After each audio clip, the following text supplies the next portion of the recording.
क्या बेटा आज का जो केस है स्क्रीन हो रही है शेयर आप सबको?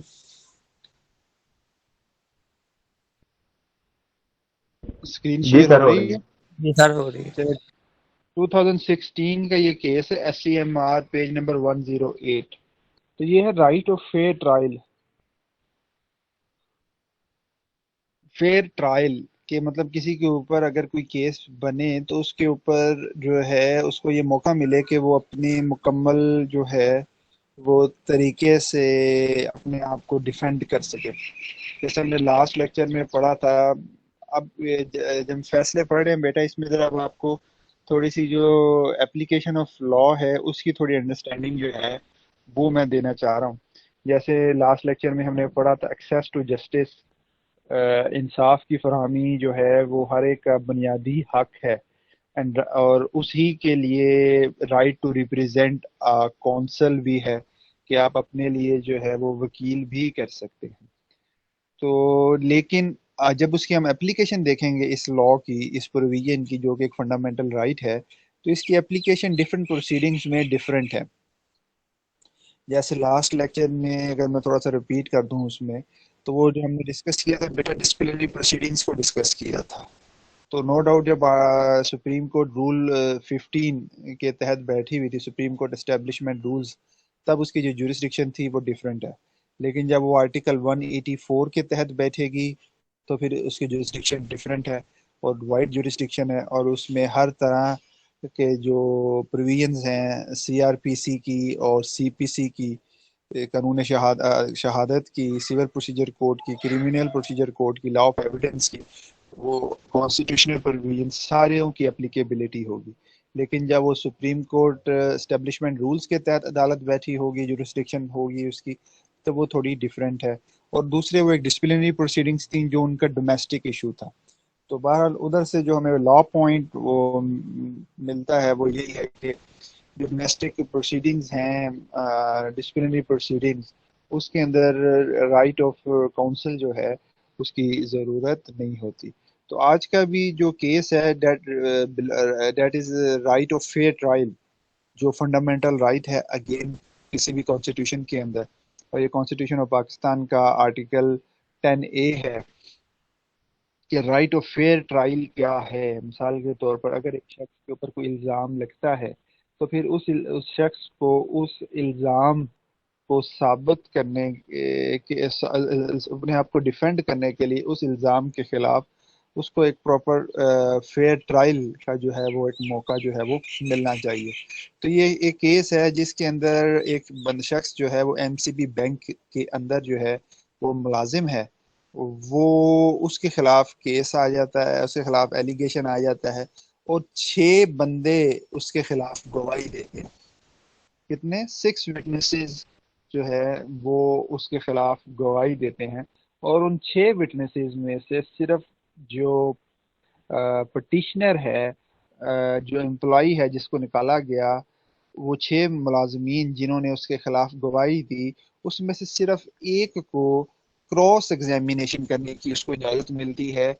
बाकी 5 को उसको क्रॉस एग्जामिन करने का मौका नहीं मिलता, जो कि एक राइट ऑफ फेयर ट्रायल के खिलाफ है। अंडरस्टैंड? बात समझ आई आप लोगों को बच्चों कि राइट ऑफ फेयर ट्रायल की क्या है एप्लीकेशन? इसके अंदर 6 विटनेसेस जो थे, they were presented against the person who is dismissed from his job on account of inquiry against him. उसके खिलाफ जो इंक्वायरी हुई उसकी वजह से उसमें 6 विटनेसेस थे जिन्होंने उसके खिलाफ जो है वो शहादत दी, किसने एम्बेजलमेंट की है, कुछ करप्शन के इल्जाम थे। लेकिन कानून ये है, लॉ ये है बेटा, कि एविडेंस का कि एक एग्जामिनेशन इन चीफ होता है और एक क्रॉस एग्जामिनेशन होता है। एग्जामिनेशन इन चीफ में आप अपने क्लाइंट से कहते हैं कि आपके साथ जो कुछ हुआ उसकी तफसील बता दें, और वो आप खुद करते हैं। और क्रॉस एग्जामिनेशन जो है वो मुखालिफ वकील करता है, जिसको जिरा बोलते हैं। यू अंडरस्टैंड जिरा? कि किस तरीके से जिरा जो है वो की जाती है, क्रॉस एग्जामिनेशन है। मिसाल के तौर पर अगर आप किसी केस को प्लीड कर रहे हैं जो चोरी से रिलेटेड है, तो आप अपने क्लाइंट से कहेंगे कि बताएं भी क्या हुआ था। तो फिर वो बताएगा कि रात के 12 बजे हुए थे और हम घर पर मौजूद नहीं थे या घर पर मौजूद थे, जो भी सिचुएशन हो सकती है। तो आए और तो हम शादी पे गए हुए थे, जब वापस आए तो घर के ताले टूटे हुए थे, घर चीजें बिखरी हुई थी। हम अंदर दाखिल हुए तो देखा कि हमारा जो सोना, 1-2 तोले सोना पड़ा था वो गायब है, मोटरसाइकिल गायब है, what's ever be the story you can say. तो वो सारी बताएगा। तो ये आप अपने क्लाइंट से कहेंगे कि आप खुद बयान कर दें। उसके बाद जो मुखालिफ वकील होगा, जिसके ऊपर आपने इल्जाम लगाया होगा चोरी का, वो जो है उसके ऊपर फिर क्रॉस एविडेंस करेगा, उसके ऊपर वो जिरा करेगा। और जब वो जिरा करेगा तो फिर उसमें से सच या झूठ जो है बेटा वो निकलेगा। तो इस केस के अंदर जब उसको निकाला गया, फारिग किया गया, तो उसको जिरा का जो है वो मौका जो है वो नहीं दिया गया। तो ये जो है ये फिर राइट ऑफ फेयर ट्रायल जो है उसके ये खिलाफ है। तो पढ़ें जरा सी यार यहाँ से, constitution of Pakistan article 10A क्या कहता है।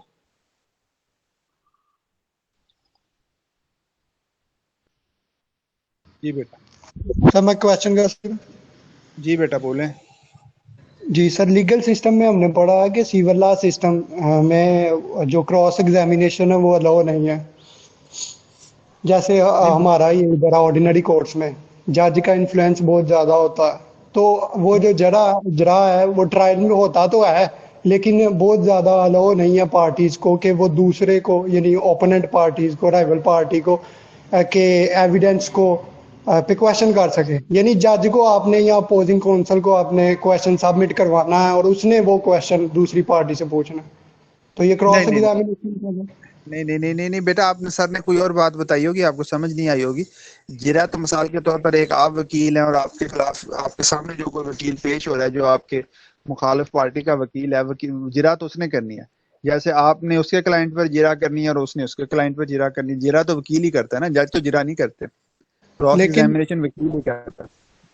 जी सर, वो कॉमन लॉ सिस्टम हम आर्टिकल पढ़ रहे थे ना, ये सिविल लॉ सिस्टम और and its existence in modern era. तो उसमें हम देख रहे थे कि इसमें ज़्यादा जज का इन्फ्लुएंस है कि ये ट्रायल होता तो है सिविल लॉ सिस्टम में, लेकिन बहुत ज़्यादा बाउंड है कि कोई भी क्वेश्चन आपने करना आप डायरेक्ट किसी पार्टी को यानी उसके नहीं, विक्टिम को या विटनेस को। डायरेक्ट ही होता है बेटा, जज का कोई लेना देना नहीं होता है इसमें। जज सिर्फ एज ए प्रिजाइडिंग ऑफिसर बैठा होता है और वो ये देखता है कि फैक्ट इन इशू से रेलिवेंट क्वेश्चन कर रहे हैं कि नहीं कर रहे हैं, बस दैट्स इट। बाकी हर तरह का सवाल फैक्ट इन इशू, जो फैक्ट इन इशू है, अंडर डिस्कशन है, अंडर कंसिडरेशन है फैक्ट, उससे रिलेटेड हर तरह का क्वेश्चन जो है वो जो मुखालिफ वकील है क्रॉस एग्जामिनेशन के दौरान किया जा सकता है। उसमें जज की इजाजत की जरूरत नहीं होती। अगर कोई सर वहाँ पे ये सर वहाँ पे ये मेंशन था कि सिविल लॉ सिस्टम में क्रॉस एग्जामिनेशन अनकॉमन है, यानी कि है ही नहीं। नहीं, वो कोई सो और कोई बात बेटा होगी जो उसको सर डिस्कस कर रहे होंगे। जी लेकिन हमारे इधर मुल्क के अंदर आपने कभी ये फिल्म्स में नहीं देखा, फिल्म्स में वो वकील सवाल करता है तो एक तो दूसरी साइड पे जो वकील बैठा होता है वो कहता है ऑब्जेक्शन माय लॉर्ड, तो वो जज कहता है ओवर रूल्ड, सस्टेन्ड। कभी आपने फिल्म्स में कार्रवाई देखी है कि जज वकील जी ही सर, वो सवाल कहते करता हैं है ना, objection over ruled. Sir objection मेरा ओवर रूल्ड। एक्सपीरियंस है।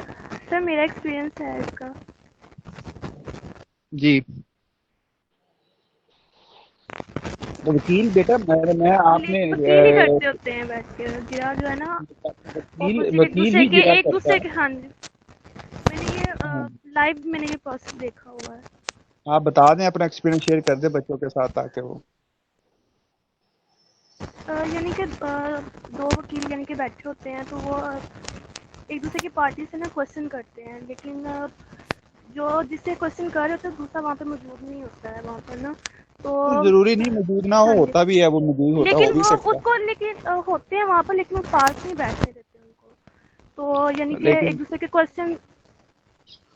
क्योंकि बेटा ये जो आप सवाल कर रहे हैं ना कि ये अनकॉमन है, ऐसा पॉसिबल नहीं है। वो तो फिर राइट ऑफ फेयर ट्रायल हुआ ही नहीं, राइट ऑफ जस्टिस हुई नहीं।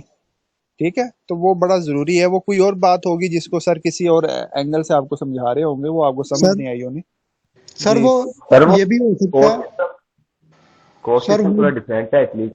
हर जी। मुल्क का डिफरेंट होता है। सर वो कोर्ट सिस्टम क्योंकि हर मुल्क का डिफरेंट होता है। इटली और जर्मनी का हम पढ़ रहे थे, तो सर उस हवाले से बता रहे थे, और वो थोड़ी पुरानी बात है, और ये हम बात कर रहे हैं जो हम यूके का ला पढ़ रहे हैं, ये पाकिस्तान का ला, ये सर आपको उधर रोम में ले गए हैं, रोमन एम्पायर में। पता नहीं कि हो सकता है कोई डिफरेंट बात होगी, लेकिन हम तो अपना सिस्टम डिस्कस कर रहे हैं कि राइट ऑफ फेयर ट्रायल। तो बेटा आपके ऊपर मिसाल के तौर पर किसी के ऊपर इल्जाम है, तो जब तक वो इल्जाम जिसने उसको लगाया है उसकी आप जांच पड़ताल नहीं करेंगे। मिसाल के तौर पर इस केस के अंदर एक बैंक मुलाजिम है जिसके ऊपर इल्जाम लगा कि इसने एम्बेजलमेंट की है, तब ऑब्वियसली जब उसने एम्बेजलमेंट की होगी तो उसका कोई विटनेस तो होगा। तो जो विटनेसेस हैं जिन्होंने ये साबित करना है कि इसने एम्बेजलमेंट की है, तो क्या उन विटनेसेस की क्रॉस एग्जामिनेशन के जरिए सच और झूठ को पता नहीं लगाना उनका कि वो सच बोल रहे हैं कि झूठ बोल रहे हैं?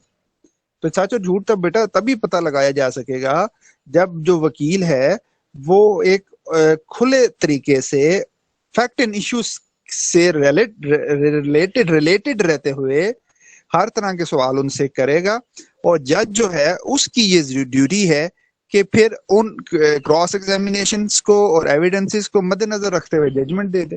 That's it.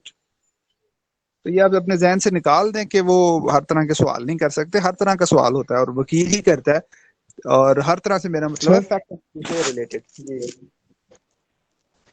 Ji sir sir वो जो ये जो थ्योरी, ये थ्योरेटिकल बेसिस पे तो शायद हो सकता है, यानी क्योंकि हम वो हिस्ट्री पढ़ रहे हैं, हिस्टोरिकल बेसिस पे जो सिविल लॉ जो लीगल स्कॉलर ने वर्क किया है उन्होंने थ्योरेटिकल बेसिस पे तो ये दिया होगा कि अनकॉमन है, लेकिन चूंकि हमारे सिस्टम में कॉमन लॉ भी बहुत इन्फ्लुएंस है उसका, तो ये चीज़ें मिक्स हैं, यानी अलाउ कर सकते हैं पाकिस्तानी, लेकिन हम थ्योरेटिकल बेसिस पे कह रहे हैं कि सिविल लॉ की जो थ्योरी है ना, जो मेन उसका फंडामेंटल्स है, वो ये कहते हैं कि वो अनकॉमन है, ये जो क्रॉस एग्जामिनेशन जज बाकायदा, पब्लिक प्रोसिक्यूटर का बहुत ज्यादा रूल होता है, फिर वो एग्जामिनिंग जज होता है, फिर ट्रायल के लिए अलग, तो वो पहले ही चीजें सारी खुद हैंडल करते हैं, ज्यादा पार्टीज का रोल नहीं होता भाई बहन थ्योरेटिकल वो बेसिस। पता क्या चीज है, उधर हमने जो पढ़ा था ना कि वो लिख के देते हैं अपने क्वेश्चन, और सिर्फ उधर थोड़ा सा इतना सा डिफरेंस है, जो एग्जामिनिंग जज है उसने ये देखना होता है ये क्वेश्चन रेलिवेंट है या नहीं, और वो उसके बाद वो पूछ लेते हैं क्वेश्चन, ये सिर्फ इतना सा उसमें डिफरेंस है कि उसमें जो इशू नहीं, क्रॉस एग्जामिनेशन है वो रिटर्न होता है। जी उसमें जी कोई इशू नहीं है बेटा लिख के देने में भी। अब आप देखें कि ये जो अपना नैब है, इसका जो सवालनामा है वो इन रिटर्न ही होता है ना। नैब सवालनामा कभी आपने टीवी पे सुना है कि वो सवालनामा आता है नैब का? Yes sir. जी तो सर वो तो इन होता है। इन रिटर्न ही होता है ना बच्चे। लेकिन मेरी एक बात जहन में रख लें आप कि जैसा भी हो सिस्टम, चाहे रिटर्न में हो, चाहे ओरल हो, चाहे जज की मर्जी के साथ हो, एक ऐसा क्रॉस एग्जामिनेशन जिसमें वकील को आजादाना तरीके से सवाल करने की इजाजत नहीं दी जाएगी, that is against the concept of a right of a fair trial. ये आप अपने जहन में रख लें बस, to cut the story short. वो हो सकता है डिफरेंट टाइम्स में ऐसा हो कि जब लीगल सिस्टम डेवलप्स हो रहे हो, सिविल सिस्टम डेवलप हो रहा हो, उस टाइम पर इतना कोई फ्री और फेयर ना हो, लेकिन आज के दौर में या इससे पहले भी मैं तो यही समझता हूँ कि अगर राइट ऑफ फेयर ट्रायल में हर तरह के सवाल क्रॉस एग्जामिनेशन में फैक्ट एंड इशू से रिलेटेड अगर वकील नहीं करेगा, तो फेयर ट्रायल का और एक्सेस टू जस्टिस का जो प्रोविजन है वो तो अपनी मौत मर जाएगा खुद ही। बहरहाल लेकिन हो सकता है कोई हिस्ट्री से रिलेटेड कोई बात हो जो आपको सही तरीके से अभी समझ नहीं आई, तो आप दोबारा सर से कर लीजिएगा। लेकिन जो हमारे मुल्क में भी है और जो दूसरे मुल्कों में भी प्रिवेलिंग है कि आप किस तरीके से, अब आप ये देखिए ये सुप्रीम कोर्ट के अंदर केस है, पूरा पूरा का पूरा case right of cross examination जब नहीं मिला तो पूरा का पूरा केस ही सुप्रीम कोर्ट ने उड़ा दिया कि राइट ऑफ क्रॉस एग्जामिनेशन जो है वो एक फंडामेंटल राइट है। तो जरा बहरहाल पढ़ लेते हैं, यहाँ से थोड़ा सा आपको आइडिया हो जाएगा, तो then you will come to know कि ये क्या स्टोरी है सारी। जी बेटा पढ़े। Inquiry proceedings. जी मोहम्मद पढ़े बेटा। इंक्वायरी सर पढ़ रहा हूँ।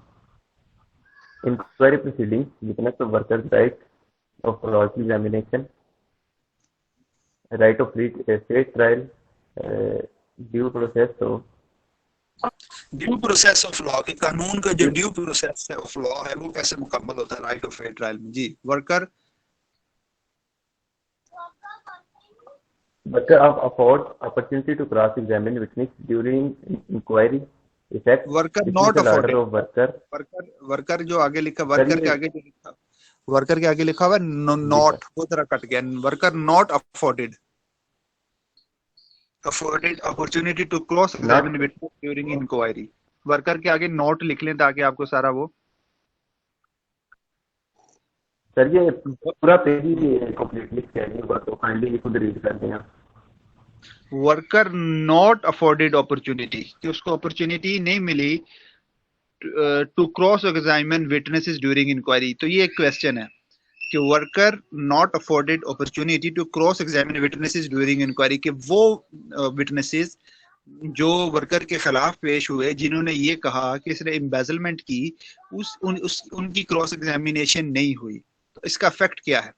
Dismissal order of worker order उसको डिसमिस कर दिया गया अपनी मुलाजमत से and converted into stoppage of increments for 3 years. आपको पता है हर साल इंक्रीमेंट लगता है उसको भी रोक दिया गया है। जैसे आपने अभी देखा इस्लामाबाद के अंदर जो सरकारी मुलाजिम हैं वो एहतजाज कर रहे हैं कि हमें जो है इंक्रीमेंट दिया जाए।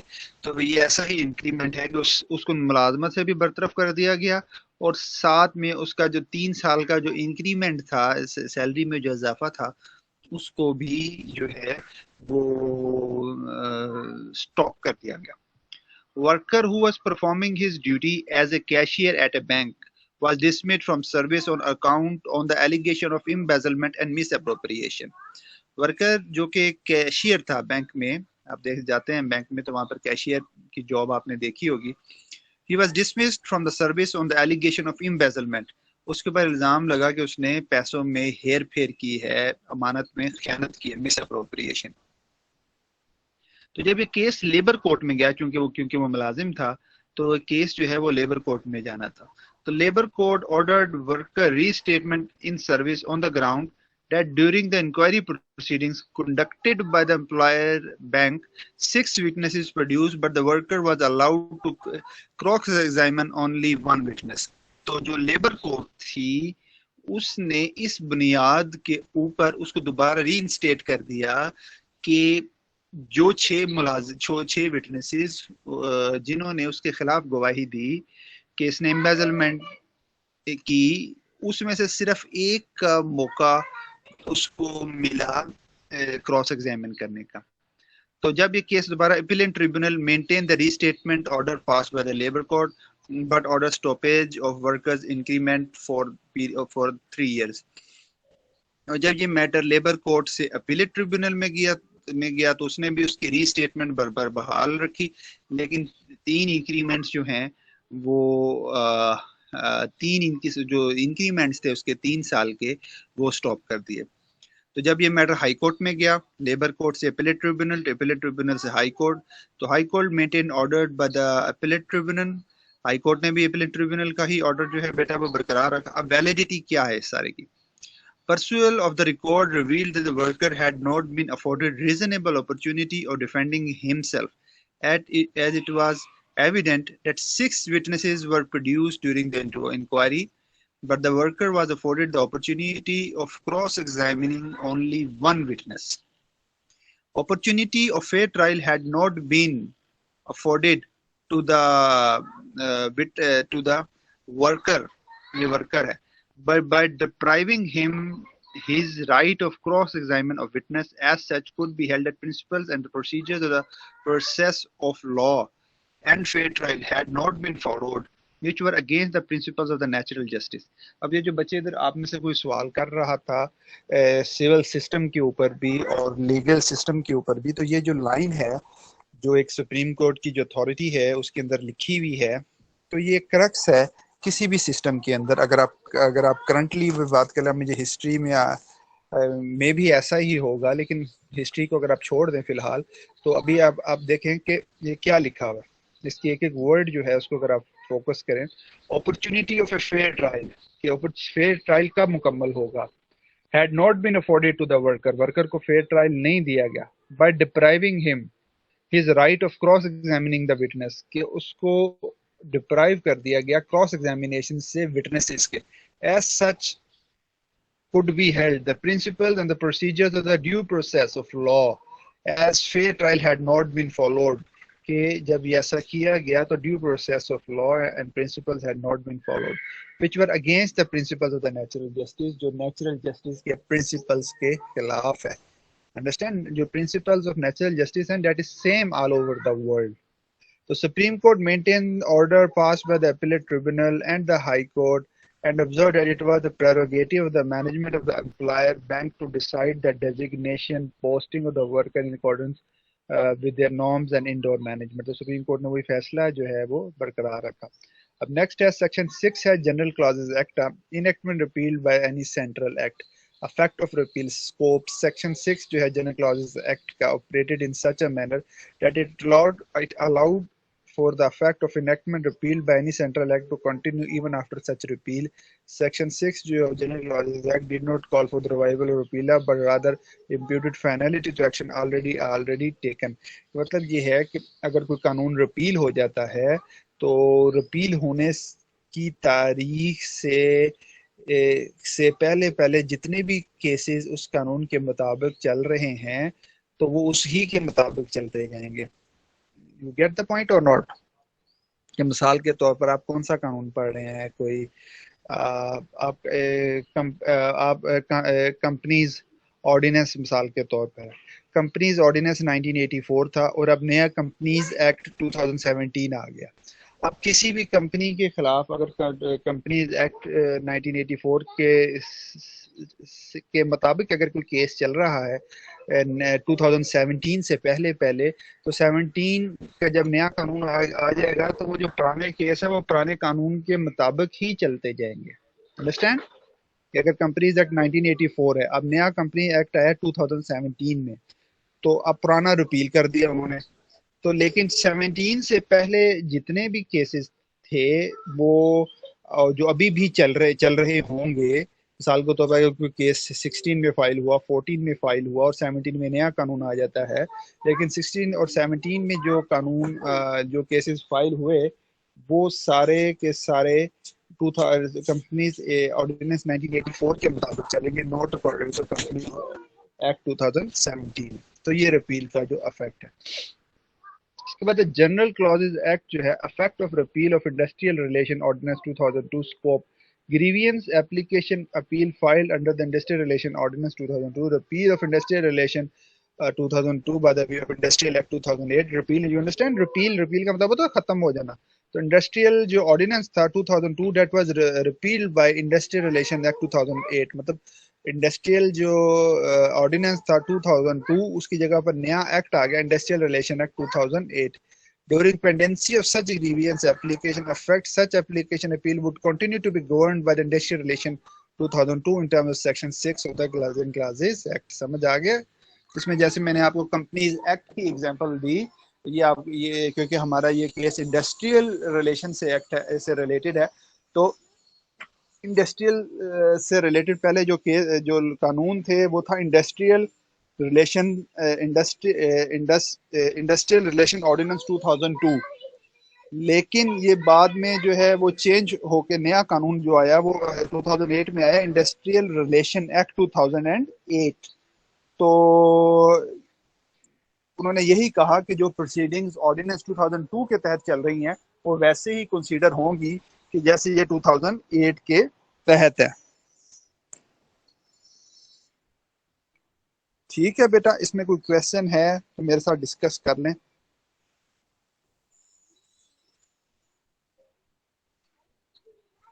जी बेटा।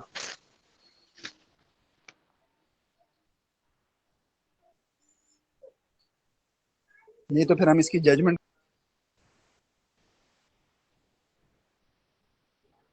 इसकी थोड़ी सी प्रिंटिंग खराब हुई हुई है लेकिन इतनी तो नहीं है, पढ़ लिया जाएगा इसको, फैक्ट्स जरा इसके पढ़ लें। समझ आ गई सारा केस क्या है? जी सर आ गई। फैक्ट्स जरा इसके पढ़ लें, थोड़ा सा बड़ा कर लें, फिर समझ आ जाएगी इससे करके ना। ये आपके पास जो है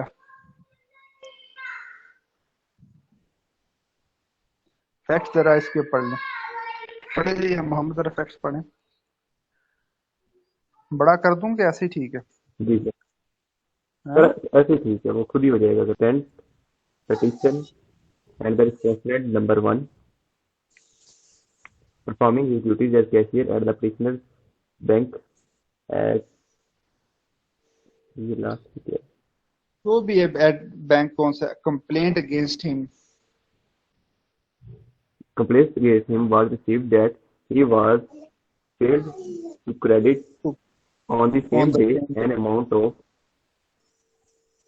1,87,000 rupees 34 on 28/5/2003। उसके ऊपर इल्जाम ये था कि उसने 1,87,000 रुपया जो है वो 28/5/2003 को बैंक में क्रेडिट नहीं किया जो उसको करना चाहिए।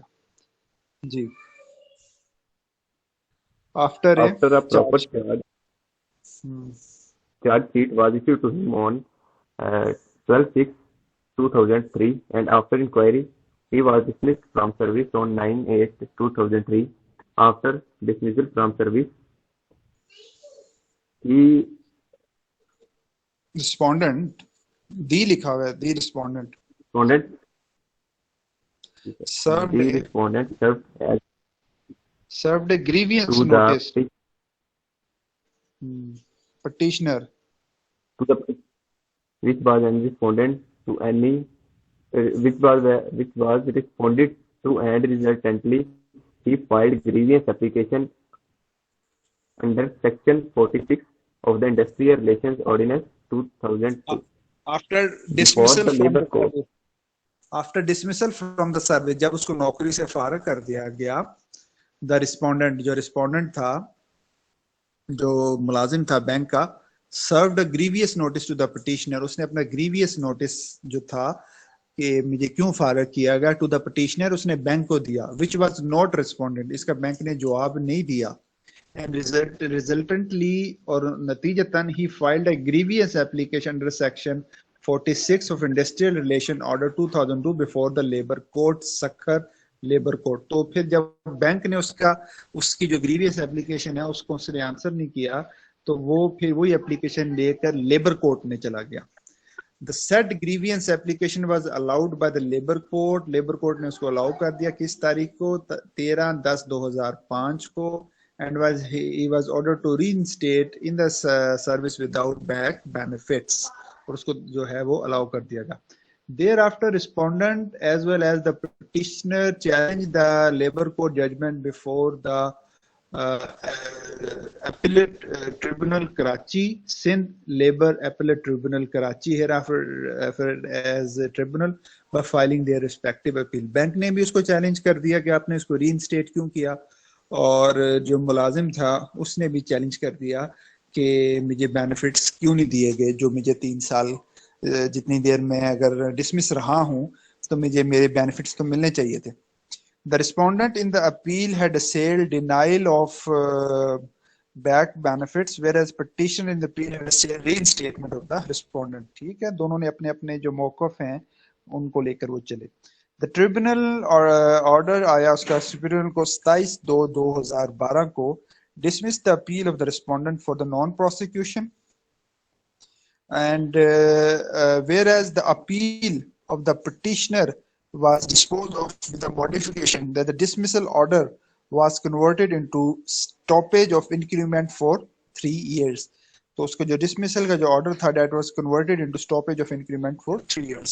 However, the tribunal maintained the order of reinstatement in the service passed by the Labour Court। The respondent did not agitate the matter further, but the petitioner assailed the concurrent findings of the court below by filing constitutional petition, which has been dismissed, while maintaining concurrent orders of the reinstatement in the services of the respondent, and also maintain the findings of the tribunal regarding stoppage of the increment for 3 years of the respondent, hence the appeal for petition for the leave to appeal। अब इसमें उसको reinstate तो कर दिया गया, लेकिन उसके जो monetary benefits थे बेटा वो सारे जो थे वो रोक लिए गए, तो इस वजह से they are in the courts of law। ठीक है बेटा, समझ आ गई है इसकी। अब इसको हम नेक्स्ट में जो है वो डिस्कस करेंगे, लेकिन मैं चाहूँगा कि आप लोग जो हैं नेक्स्ट लेक्चर में इसके जो हमने पढ़ा है उसको जो है वो ज़रा मुझे एक असाइनमेंट बना दें चाहे, और वो क्वेश्चन हमारा क्या होगा वो ज़रा नोट कर लें कि आपने उसको कैसे एड्रेस करना है। लिखें ज़रा।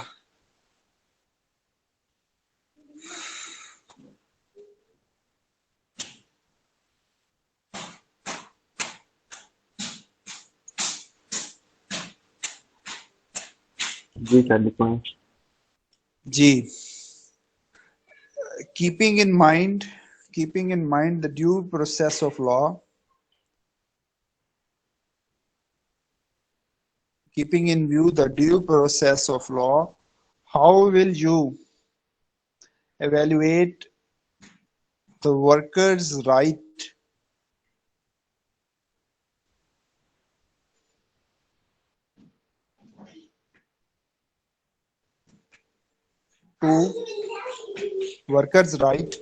to defend himself when he was deprived of opportunity to cross-examine witnesses during inquiry?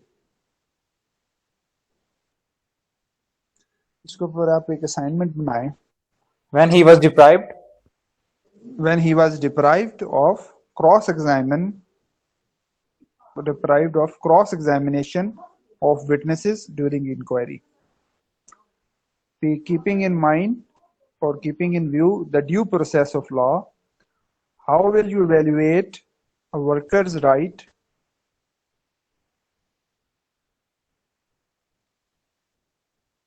when he was deprived of cross-examination of witnesses during inquiry?